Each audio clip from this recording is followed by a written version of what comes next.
আসসালামু আলাইকুম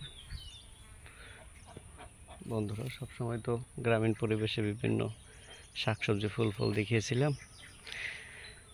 প্রকৃতির এক মনোরম পরিবেশের, প্রকৃতির ভালোবাসা আরেক নাম গ্রামীণ পরিবেশ। আমরা যে স্ক্রিনে দেখতেছি কচুরিপানা এবং কচুরিপানা ফুল ফুটছে, তার আশেপাশের সবুজ শ্যামল ফুল ফসল।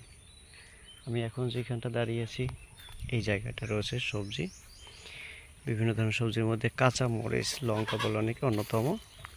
দেখা যায় গাছে থোকায় থোকায় মরিচ আছে।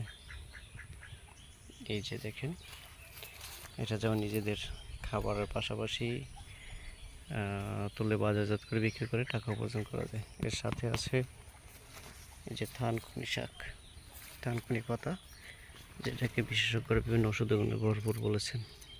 সেইটা এটা এরকম মাটির উপরে আলকাছের